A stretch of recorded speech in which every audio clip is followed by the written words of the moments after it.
দর্শক আমন্ত্রণ জানাচ্ছি রাতের দীপ্ত সংবাদে। আপনাদের সঙ্গে এই মুহূর্তে আছে আমি রুবায়েত হাসান। আর শুরুতেই থাকছে প্রধান খবরের শিরোনাম। সারা দেশে বাড়ছে হামে আক্রান্ত শিশু রোগী, টিকা না পাওয়া অন্যতম কারণ বলছেন বিশেষজ্ঞরা। দেশে হামের প্রাদুর্ভাব মোকাবিলায় দ্রুত টিকা সংগ্রহের চেষ্টা সরকারের, 604 কোটি টাকা বরাদ্দ।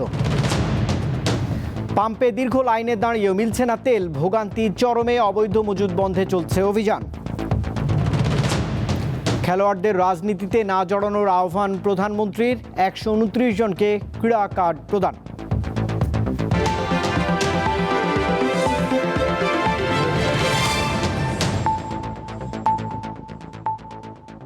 এবারে পুরো আয়োজন।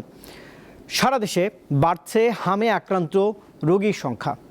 সম্প্রতি রাজশাহী বিভাগে হামের উপসর্গ নিয়ে 11 জনের মৃত্যু হয়েছে। চাঁপাইনবাবগঞ্জ জেলা হাসপাতালে আলাদা আইসোলেশন ওয়ার্ড খোলা হয়েছে।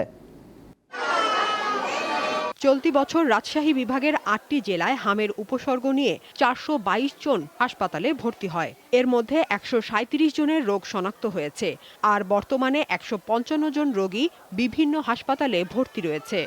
চাঁপাইনবাবগঞ্জ, পাবনা ও রাজশাহী জেলায় আক্রান্তের হার বেশি।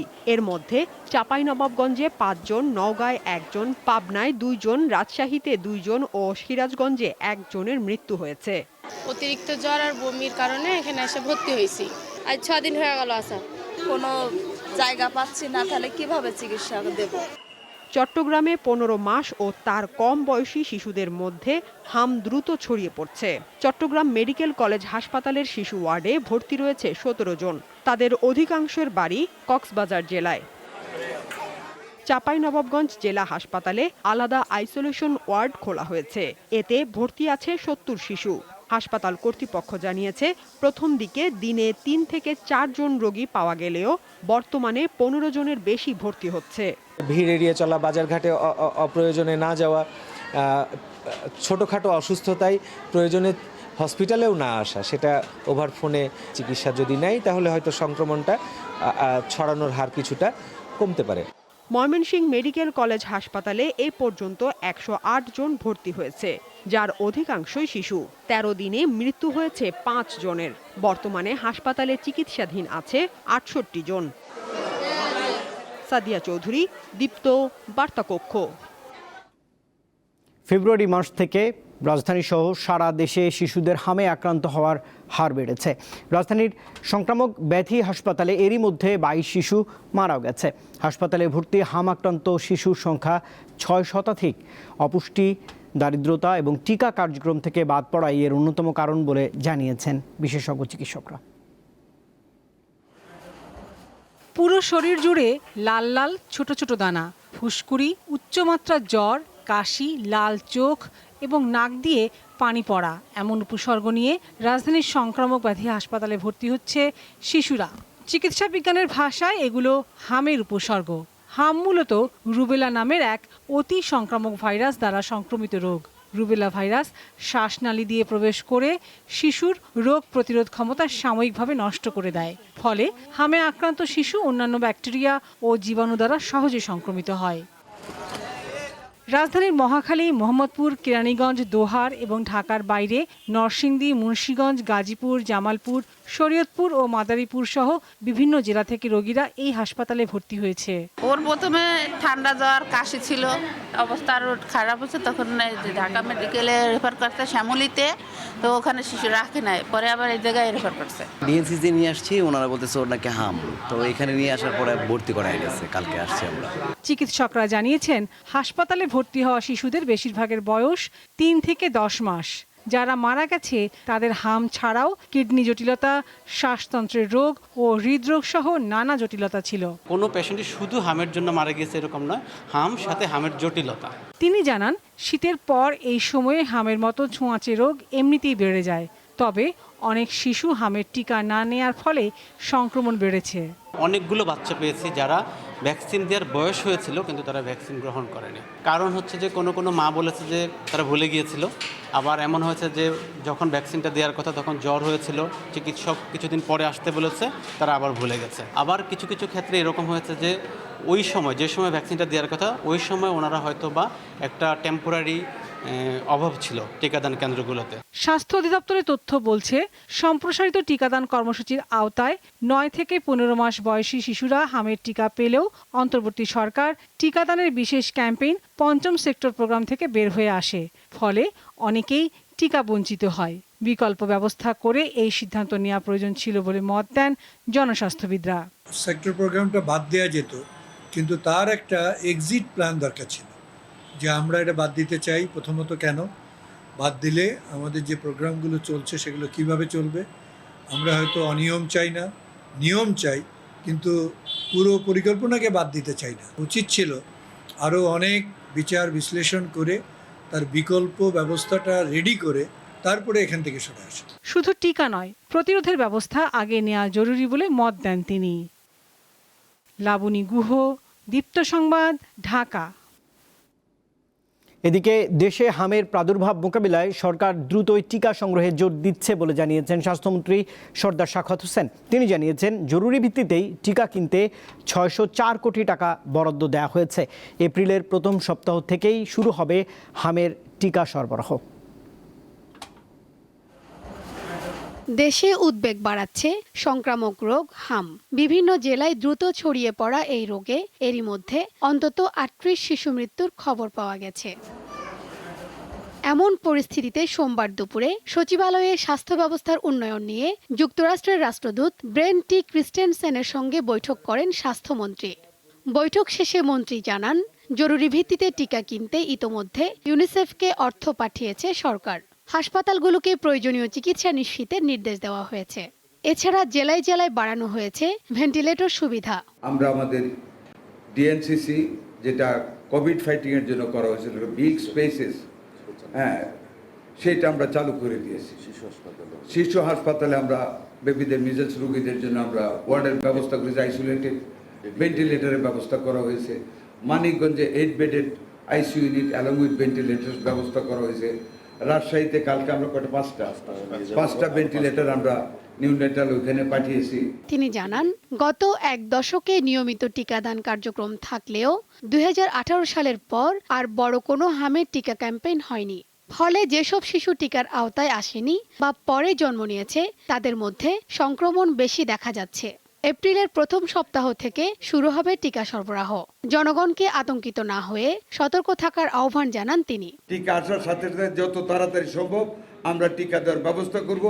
আমাদের জনগণকে আমরা আশ্বস্ত করতে চাই, আমাদের সকল চেষ্টা অব্যাহত থাকবে এবং এই মিজেলসের আক্রমণের ভিতরে আমরা যেই র্যাপিডলি ভেন্টিলেটর এবং আইসিইউ ইউনিট এবং ওয়ার্ডের ব্যবস্থা করেছি, অতীতে কোনোদিন হয়নি।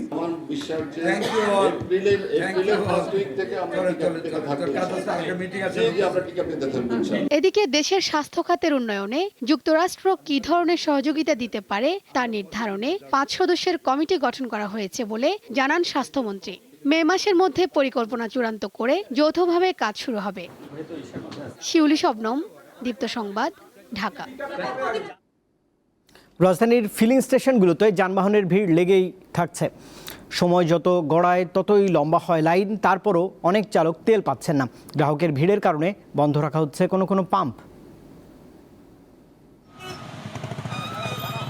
28 ফেব্রুয়ারি যুক্তরাষ্ট্র ও ইসরায়েল ইরানের যৌথ হামলা শুরুর পর মধ্যপ্রাচ্যে যুদ্ধ ছড়িয়ে পড়ে। ফলে অস্থির হয়ে ওঠে জ্বালানি তেলের বৈশ্বিক বাজার। এর প্রভাবমুক্ত থাকতে পারেনি বাংলাদেশ। সরকারের পক্ষ থেকে তেলের ঘাটতি নেই বললেও বাস্তব চিত্র ভিন্ন। পাম্পে অপেক্ষা করতে হয় ঘন্টার পর ঘন্টা, তারপরও অনেকে তেল পাচ্ছেন না। সোমবারও রাজধানীর ফিলিং স্টেশনগুলোতে ভোর থেকে তেলের জন্য অপেক্ষা করেন বহু মানুষ। 4 ঘন্টা 5 মিনিট হলো এখানে দাঁড়ানো, এখনো তেল পাই নাই, পাবো আর কি। জাহাঙ্গীর থেকে ভোর 6টায় আনবাজে 10টা 20, তো এই যে তেল যদি না পাইতে আমরা তো এক ভোগান্তি হয়ে যেতেছে। শেষ পর্যন্ত আলহামদুলিল্লাহ পেয়েছি। এটা তো শুধু বাংলাদেশের জন্য, এটা ম্যাক্সিমাম বিশ্বে যুদ্ধের জন্য তেলের একটু সংকট, এটা কষ্ট আমাদেরকে মেনে নিতেই হবে। সবচেয়ে বেশি ভোগান্তিতে পড়ছেন রাইড শেয়ার চালকরা। তাদেরই একজন বাড্ডার বাবুল মণ্ডল। ওই এলাকায় তেল না পেয়ে এসেছেন বিজয় সরণিতে। এটার উপরে আমাদের কর্মসংস্থান, এটা দিয়ে আমরা সব কিছু দিয়ে চলি। মানে এইখানে আমাদের যদি এখন তেল না পাই, আমরা ঠিক মতন চলাটা খুব কষ্ট হয়ে যেতেছে। আমরা যেহেতু রাইড শেয়ার করি, বুঝছেন, আমাদের যদি ঠিক মতন তেল না পাওয়া যায় সেই ক্ষেত্রে আমাদের ফ্যামিলি চালাইতে খুব সমস্যা হয়ে যায়। তেল নিতে নিতে তো অর্ধেক দিন শেষে, তারপরে আবার জ্যাম জট আছে, আমরা খুব ইয়েতেই আছি, একটু অসুবিধার ভিতরে আছি আর কি। তেল দিতে না পেরে অনেক পাম্প বন্ধ রাখছেন মালিকরা, বলছেন পর্যাপ্ত সরবরাহ নেই। এই অবস্থায় ঘটছে অপ্রীতিকর ঘটনা। সিরিয়ালে আছি, মানে ওরা বলছে তেল আসলে পরে তেল দিবে, এই জন্য আশায় আছি। মানে কোন সময় আসে এটাও বলা যায় না। চাহিদা যে পরিমাণ, ওই পরিমাণ তেলটা এখন পাচ্ছি না। যেমন গতকালকে 22,500 পাইছি, তার আগে 22,500 লিটার পাইছি। তো এটা তেল আসার পরে যতক্ষণ পর্যন্ত তেল থাকে ততক্ষণ পর্যন্ত আমরা তেল সরবরাহ করি। পরিস্থিতির সুযোগে জ্বালানি তেলের অবৈধ মজুতের ঘটনা ঘটছে। সরকার অবশ্য এ বিষয়ে কঠোর অবস্থানে রয়েছে। দিলশাদানি, দীপ্ত সংবাদ, ঢাকা। রাজধানীর মতো দেশের অন্যান্য স্থানেও পেট্রোল পাম্পগুলোতে দীর্ঘ সময় লাইনে দাঁড়িয়েও মিলছে না তেল। বন্ধ রয়েছে অনেক ফিলিং স্টেশন। এছাড়া অবৈধভাবে জ্বালানি তেল মজুত করায় অনেক ফিলিং স্টেশনকে জরিমানা করেছে ভ্রাম্যমাণ আদালত। চট্টগ্রামে জ্বালানি তেল মজুদ ও পরিমাপে কম বিক্রির অভিযোগে আনোয়ারার জাকারিয়া ফিলিং স্টেশনকে জরিমানা করেছে ভ্রাম্যমাণ আদালত। দুপুরে টোল রোড এলাকায় অভিযান চালিয়ে জ্বালানি তেল মজুতের প্রমাণ পায় জেলা প্রশাসন। পরে ভোক্তা অধিকার সংরক্ষণ আইনে 1 লাখ টাকা জরিমানা করা হয়। চুয়াডাঙ্গায় ফুয়েল কার্ড বিতরণ কার্যক্রম শুরুর পরপরই লম্বা লাইন লেগে যায়। এ সময় লাইনে আগে দাঁড়ানোকে কেন্দ্র করে বাকবিতণ্ডা, হাতাহাতি ও এক পর্যায়ে সংঘর্ষ বেঁধে যায়। ভোলার পেট্রোল পাম্পগুলোতে প্রতিদিন দেখা যাচ্ছে দীর্ঘ লাইন। প্রায় যানবাহন চালক ও পাম্প মালিকদের মধ্যে বাকবিতণ্ডার ঘটনা ঘটছে। 3 দিনে তেল নিতে পারিনি। 30 মিনিট হয়ে গেছে, এখন আসছি, কোনো লাইন নাই। যারা পরে আসছে পরে দিয়ে চলে যায়। আমাদের চাহিদার সাথে যোগানের মিল হচ্ছে না। ঢাকার সাভারেও স্বাভাবিক হয়নি জ্বালানি তেল সরবরাহ। চরম ভোগান্তিতে পড়েছেন চালকরা। একই চিত্র লক্ষ্মীপুরেও। পেট্রোল ও অকটেনের অভাবে গত কয়েকদিন ধরে জেলার অধিকাংশ ফিলিং স্টেশন বন্ধ রয়েছে। কামরুন নাহার, দীপ্ত, বার্তাকক্ষ। দেশে এই মুহূর্তে কোনো জ্বালানি তেলের ঘাটতি নেই বলে জানিয়েছেন বিদ্যুৎ, জ্বালানি ও খনিজ সম্পদ মন্ত্রী ইকবাল হাসান মাহমুদ টুকু। সোমবার বিকেলে ত্রয়োদশ জাতীয় সংসদের প্রথম অধিবেশনে তিনি কথা জানিয়েছেন। এই পর্যন্ত বাংলাদেশে জ্বালানির কোনো ঘাটতি নাই, বরং আমরা গত বছরের তুলনায় সরবরাহ আরও বৃদ্ধি করেছি। 2,08,000 লিটার তেল উদ্ধার করা হয়েছে। এই ধরনের অপকর্মের রোধে জনগণের স্বার্থে রক্ষার্থে আগামী প্রশাসনের প্রয়োজনে আরও কঠোর হতে দ্বিধাবোধ করবে না। এপ্রিলে মাসে 50,000 মেট্রিক টন অকটিন আমদানির উদ্যোগ গ্রহণ করেছে। এছাড়া দেশীয় উৎস থেকে 30,000 মেট্রিক টন পাওয়া যাবে। ফ্যামিলি কার্ড ও কৃষক কার্ডের পর এবার ক্রীড়া কার্ড উদ্বোধন করেছেন প্রধানমন্ত্রী তারেক রহমান। সোমবার বিভিন্ন ইভেন্টের 129 জন খেলোয়াড়ের হাতে কার্ড, মেডেল এবং সম্মাননা তুলে দিয়েছেন প্রধানমন্ত্রী। শিগগিরই আরও 500 জনকে এই কার্ড দেওয়া হবে। পেশাদার খেলোয়াড়দের রাজনীতিতে না জড়ানোর আহ্বান জানিয়েছেন প্রধানমন্ত্রী। খাতুনকে মাননীয় প্রধানমন্ত্রীর নিকট হতে দেশের ক্রীড়াবিদদের পাশে থাকার সিদ্ধান্ত নিয়েছে বর্তমান সরকার। এরই অংশ হিসাবে সোমবার চালু করা হলো ক্রীড়া কার্ড। 2025 সালে আন্তর্জাতিক পর্যায়ে পদকজয়ী 129 জনের হাতে কার্ড তুলে দিলেন প্রধানমন্ত্রী তারেক রহমান। স্বর্ণ পদক জয়ীকে 3 লাখ টাকা, রৌপ্য পদক জয়ী 2 লাখ ও ব্রোঞ্জ জয়ীকে দেওয়া হয় 1 লাখ টাকা। এরপরে আসবে নীলুফা ইয়াসমিন নীলা। প্রধানমন্ত্রীর কার্যালয়ে শাপলা হলে এই কার্ড উদ্বোধনের পর সোনালী ব্যাংকের অনলাইন সিস্টেমের মাধ্যমে প্রত্যেক খেলোয়াড়ের মোবাইল ফোনে 1 লাখ টাকা পৌঁছে যায়। প্রতি মাসে তারা এই টাকা পাবেন, তবে 4 মাস পর পর তালিকা হালনাগাদ করা হবে।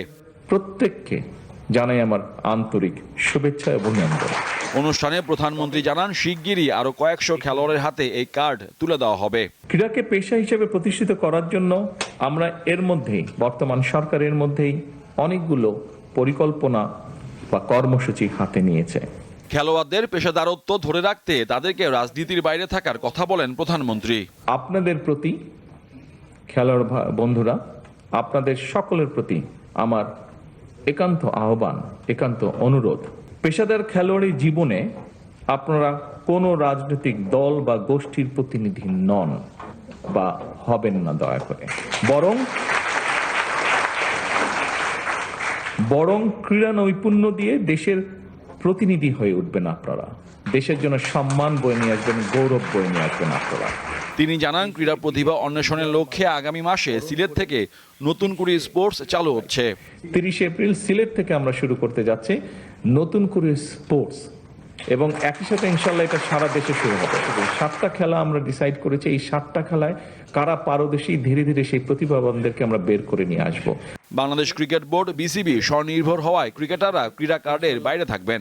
এরপরে ঘরের ভেতরে না, ইনশাল্লাহ খেলার মাঠে দেখা হবে। মোহাম্মদ হাসিব, দীপ্ত স্পোর্টস, ঢাকা। গণ অভ্যুত্থানে অংশগ্রহণকারী জুলাই যোদ্ধাদের আইনি সুরক্ষা দিতে আগামী 2 এপ্রিল সংসদে বিল পাশ করা হবে। সোমবার বিকেলে ত্রয়োদশ জাতীয় সংসদের প্রথম অধিবেশনে একথাই জানিয়েছেন স্বরাষ্ট্রমন্ত্রী সালাউদ্দিন আহমদ। এক প্রশ্নের জবাবে তিনি আরও বলেন, অন্তর্বর্তীকালীন সরকারের সময়ে জুলাই গণ অভ্যুত্থান সুরক্ষা ও দায় নির্ধারণ অধ্যাদেশ 2026 জারি করা হয়, যা পরে উপস্থাপন করা হয় জাতীয় সংসদে। বর্তমান সরকার এটিকে আনুষ্ঠানিক বিল হিসেবে পাশ করার বিষয়ে সর্বসম্মত সিদ্ধান্ত নিয়েছে। স্বরাষ্ট্রমন্ত্রী বলেন, জুলাই গণ অভ্যুত্থানকারীদের বিরুদ্ধে যারা সশস্ত্র হামলা চালিয়েছে তারা অপরাধী। জুলাই অভ্যুত্থানকারীদের, জুলাই যোদ্ধাদের বিরুদ্ধে, সাধারণ জনগণের বিরুদ্ধে যারা সশস্ত্র হামলা চালিয়েছে, যে ড্রেস যেটাই হোক, সেটা যেই বাহিনীর ড্রেসই হোক, এবং আওয়ামী সন্ত্রাসী গোষ্ঠী, যুবলীগ, ছাত্রলীগ, যারা যেই বাহিনীর ড্রেসই পড়ুক, তারা সবাই অপরাধী। এই দেশে সকল গুম, খুন, হত্যাকাণ্ড এবং গণহত্যার বিচার হবেই। সরকারের গুরুত্বপূর্ণ বার্তা উন্নয়নমূলক কার্যক্রমের প্রচারণা আরও কার্যক্রম ও সমন্বিতভাবে পরিচালনা করতে গণমাধ্যম প্রতিনিধিদের সঙ্গে বৈঠক করেছে তথ্য ও সম্প্রচার মন্ত্রণালয়। এ সময় তথ্য ও সম্প্রচার মন্ত্রণালয়ের সচিব মাহবুবা ফারজানা জানিয়েছেন, বৈঠকে ইলেকট্রনিক ও প্রিন্ট মিডিয়ার মালিকসহ সবাই সরকারকে সহায়তার আশ্বাস দিয়েছেন। একই সঙ্গে শিগগিরই গণমাধ্যমের প্রতিনিধি নিয়ে তথ্যমন্ত্রীর সঙ্গে একটি বৈঠক অনুষ্ঠিত হবে এবং সেখানে আলোচনার ভিত্তিতেই পরবর্তী কার্যক্রম নির্ধারণ করা হবে বলেও জানিয়েছেন তিনি। এছাড়া সরকারি বিজ্ঞাপন প্রচারের ক্ষেত্রে মন্ত্রণালয় কিভাবে সহযোগিতা করতে পারে সে বিষয়ে একটি কমিটি গঠনের বিষয়েও আলোচনা হয়েছে সভায়। 2 দফা জানাজা শেষে চিরনিদ্রায় সমাহিত হলেন জাতীয় সংসদের স্পিকার হাফিজউদ্দিন আহমদের সহধর্মিণী অধ্যাপক দিলারা হাফিজ। সোমবার বিকেলে বনানী সামরিক কবরস্থানে তাঁকে সমাহিত করা হয়েছে। এর আগে জাতীয় সংসদের দক্ষিণ প্লাজায় তাঁর প্রথম নামাজে জানাজা অনুষ্ঠিত হয়। এতে অংশ নেন প্রধানমন্ত্রী তারেক রহমান। এ সময় মরহুমার কফিনে পুষ্পস্তবক অর্পণ করেন প্রধানমন্ত্রী। স্পিকার, ডেপুটি স্পিকার, বিরোধী দলীয় নেতা, মন্ত্রিপরিষদের সদস্য, সংসদ সদস্য ও সর্বস্তরের মানুষ এ জানাজায় অংশ নেন। অধ্যাপক দিলারা হাফিজের বয়স হয়েছিল 78 বছর। শনিবার সিঙ্গাপুর জেনারেল হাসপাতালে চিকিৎসাধীন অবস্থায় তিনি শেষ নিঃশ্বাস ত্যাগ করেছেন। এবারের ঈদ যাত্রায় দেশের সড়ক, রেল ও নৌপথে 394 জন নিহত এবং 1288 জন আহত হয়েছেন। গত বছরের তুলনায় এবার প্রাণহানি 8.26% এবং দুর্ঘটনা 8.95% বেড়েছে। সোমবার ঢাকা রিপোর্টার্স ইউনিটিতে সংবাদ সম্মেলনে ঈদযাত্রার সড়ক দুর্ঘটনা প্রতিবেদন প্রকাশ করেছে বাংলাদেশ যাত্রী কল্যাণ সমিতি। ঈদযাত্রার শুরুর দিন 14 মার্চ থেকে 18 মার্চ পর্যন্ত এই পরিসংখ্যান সংগ্রহ করা হয়েছে। প্রতিবেদনে বলা হচ্ছে, বরাবরের মতোই এবারও দুর্ঘটনার শীর্ষে রয়েছে মোটরসাইকেল। দুর্ঘটনা রোধে যাত্রী কল্যাণ সমিতি বেশ কিছু সুপারিশও করেছে। সে কারণে আমরা সরকারের পবিত্র ঈদুল ফিতরে দেশের সড়ক মহাসড়কে 346টি সড়ক দুর্ঘটনায় 351 জন নিহত হয়েছে, 1046 জন আহত হয়েছে। বিগত বছরের সাথে তুলনা করলে এবারের ঈদে সড়ক দুর্ঘটনা 8.95%, প্রাণহানি 8.26%, আহত 21.05% বেড়েছে। আন্তর্জাতিক প্রসঙ্গ, ইরানের জ্বালানি তেলের নিয়ন্ত্রণ চান যুক্তরাষ্ট্রের প্রেসিডেন্ট ডোনাল্ড ট্রাম্প। পাশাপাশি দেশটির খার্ক দ্বীপের রপ্তানি কেন্দ্রেরও নিয়ন্ত্রণ চেয়েছেন এই প্রেসিডেন্ট। ফিনান্সিয়াল টাইমস পত্রিকাকে দেয়া এক সাক্ষাৎকারে এসব কথাই বলেছেন ট্রাম্প। যুক্তরাষ্ট্রের হামলার পর খার্ক দ্বীপে ইরানের প্রতিরক্ষা ব্যবস্থা কার্যকর নেই বলেও দাবি করেছেন এই প্রেসিডেন্ট। এতে খুব সহজেই দ্বীপটির দখল নেওয়া সম্ভব হবে বলেও মনে করছেন যুক্তরাষ্ট্রের প্রেসিডেন্ট। সোমবার সকালে তেহরান জুড়ে সরকারি অবকাঠামোতে হামলা চালিয়েছে ইসরায়েল। হামলা হয়েছে ইস্পাহান শহরের একটি বিশ্ববিদ্যালয়ে। এদিকে ইসরায়েলি হামলায় IRGCর নৌবাহিনীর প্রধান আলী রেজা তাংশিরি নিহত হয়েছেন। এদিকে মধ্যপ্রাচ্যে যুদ্ধ বন্ধে প্রথম দিনের মতো বৈঠক হয়েছে পাকিস্তান, সৌদি আরব, তুরস্ক এবং মিশরের মধ্যে। রবিবার পাকিস্তানের রাজধানী ইসলামাবাদে আলোচনায় বসেন এই 4 দেশের পররাষ্ট্রমন্ত্রীরা। আলোচনায় বিশেষভাবে গুরুত্ব পায় হরমুজ প্রণালী পুনরায় সক্রিয় করার বিষয়টি। বৈঠক শেষে পাকিস্তানের পররাষ্ট্রমন্ত্রী ইশাক দার জানিয়েছেন, চলমান যুদ্ধ দ্রুত শেষ করে মাধ্যমে এই আলোচনায় এক ধরনের সুরাহার জন্যই তারা এই বৈঠকে অংশ নিয়েছেন। ইরান যুদ্ধ ও বিতর্কিত সিদ্ধান্তের কারণে যুক্তরাষ্ট্রের প্রেসিডেন্ট ডোনাল্ড ট্রাম্পের জনপ্রিয়তায় ধস নেমেছে। ইরানে হামলার পর জ্বালানি তেল এবং নিত্যপণ্যের দাম বেড়ে যাওয়ায় যুক্তরাষ্ট্রের নাগরিকদের মধ্যে তীব্র অসন্তোষ তৈরি হয়েছে। অনেকেই রাস্তায় নেমে বিক্ষোভ প্রদর্শন করছে। অনেক রিপাবলিকানও ট্রাম্পের উপর ক্ষুব্ধ। যুক্তরাষ্ট্রের প্রেসিডেন্ট কয়েক যুগ ধরেই বিশ্বের সবচেয়ে ক্ষমতাধর ব্যক্তি। দেশ বিদেশে প্রেসিডেন্টের এই ক্ষমতার অপব্যবহারের অভিযোগ উঠেছে অনেকবার। তখন নিজ দেশের মানুষ প্রতিবাদ জানিয়েছে। বর্তমান প্রেসিডেন্ট ডোনাল্ড ট্রাম্পের ক্ষেত্রেও এমনটি হচ্ছে। দ্বিতীয় মেয়াদে ক্ষমতায় এসে আমদানি করা পণ্যে অতিরিক্ত শুল্ক আরোপ, অভিবাসীদের ধরপাকড়, ভেনেজুয়েলার প্রেসিডেন্টকে তুলে নেয়া এবং সবশেষে নির্বাহী ক্ষমতায় ইরানে হামলা চালিয়ে ব্যাপক সমালোচনার মুখে পড়েন ট্রাম্প। ইরানে ইসরায়েল ও যুক্তরাষ্ট্রের হামলা এবং মধ্যপ্রাচ্যে ছড়িয়ে পড়া যুদ্ধের কারণে যুক্তরাষ্ট্র সহ বিশ্বের প্রায় সব দেশেই জ্বালানি তেলের দাম বেড়ে গেছে। একই সঙ্গে বেড়েছে জীবনযাত্রার ব্যয়, ফলে ক্ষুব্ধ যুক্তরাষ্ট্রের নাগরিকরা। এই অবস্থায় ডোনাল্ড ট্রাম্পের জনপ্রিয়তায় ধস নেমেছে। রয়টার্সের এক জরিপে দেখা গেছে তার জনপ্রিয়তা সর্বনিম্ন পর্যায়ে পৌঁছেছে। বিশেষ করে অর্থনৈতিক ব্যবস্থাপনা ও বৈদেশিক নীতির ক্ষেত্রে ট্রাম্পের নেয়া সিদ্ধান্তগুলো জনগণের মধ্যে তীব্র অসন্তোষ তৈরি করেছে। জরিপে উঠে এসেছে, গত বছরের 20 জানুয়ারি প্রেসিডেন্ট হিসেবে দায়িত্ব নেওয়ার সময় ডোনাল্ড ট্রাম্পের প্রতি শতকরা 47% মানুষের সমর্থন ছিল। বর্তমানে তা 36% দাঁড়িয়েছে। অন্যদিকে ইরান যুদ্ধের বিরোধিতা করছে যুক্তরাষ্ট্রের শতকরা 61% মানুষ। রিপাবলিকানদের মধ্যেও কমছে ট্রাম্পের জনপ্রিয়তা। প্রতি 5 জনের 1 জন হোয়াইট হাউসের ভূমিকায় অখুশি। বর্তমানে যুক্তরাষ্ট্রের শতকরা 63% নাগরিক দেশের অর্থনীতিকে দুর্বল বলে মনে করছেন। এই অবস্থায় যুক্তরাষ্ট্র জুড়ে শুরু হয়েছে বিক্ষোভ। লাখ লাখ মানুষ ট্রাম্প প্রশাসনের বিরুদ্ধে রাস্তায় নেমেছে। তাদের দাবি, প্রেসিডেন্টের একচ্ছত্র ক্ষমতার চর্চা বন্ধ করার পাশাপাশি গণতান্ত্রিক মূল্যবোধ রক্ষা করা। ইশরাত সুমা, দীপ্ত বার্তা কক্ষ। এবারে খেলার খবর জানাচ্ছি। এশিয়ান কাপ বাছাই পর্বের শেষ ম্যাচে আগামীকাল সিঙ্গাপুরের মুখোমুখি হবে বাংলাদেশ। খেলা শুরু হবে বাংলাদেশ সময় সন্ধ্যা 6টায়। বাছাই পর্ব পেরোনোর স্বপ্ন পূরণ না হলেও শেষটা রাঙাতে আত্মবিশ্বাসী বাংলাদেশ ফুটবল দলের প্রধান কোচ। সি গ্রুপের শীর্ষে থেকে বাছাই পেরিয়ে মূল পর্বে জায়গা করে নেওয়া সিঙ্গাপুরের বিপক্ষে ঢাকায় প্রথম লেগের দেখায় বাংলাদেশ হেরেছিল 2-1 গোলে। গ্রুপে 5 ম্যাচে 1টি জয় ও 2 ড্রয়ে 5 পয়েন্ট নিয়ে টেবিলের এই মুহূর্তে তৃতীয় স্থানে রয়েছে বাংলাদেশ। 8 পয়েন্ট নিয়ে দ্বিতীয় অবস্থানে রয়েছে হংকং। দর্শক, এই খবরের সঙ্গে শেষ করছি রাতের দীপ্ত সংবাদ। শেষ করার আগে প্রধান খবরের শিরোনাম জানাবো আরেকবার। সারা দেশে বাড়ছে হামে আক্রান্ত শিশু রোগী। টিকা না পাওয়ায় অন্যতম কারণ বলছেন বিশেষজ্ঞরা। দেশে হামের প্রাদুর্ভাব মোকাবিলায় দ্রুত টিকা সংগ্রহের চেষ্টা সরকারের। 604 কোটি টাকা বরাদ্দ। পাম্পে দীর্ঘ লাইনে দাঁড়িয়েও মিলছে না তেল, ভোগান্তি চরমে। অবৈধ মজুদ বন্ধে চলছে অভিযান। খেলোয়াড়দের রাজনীতিতে না জড়ানোর আহ্বান প্রধানমন্ত্রীর। 129 জনকে ক্রীড়া কার্ড প্রদান।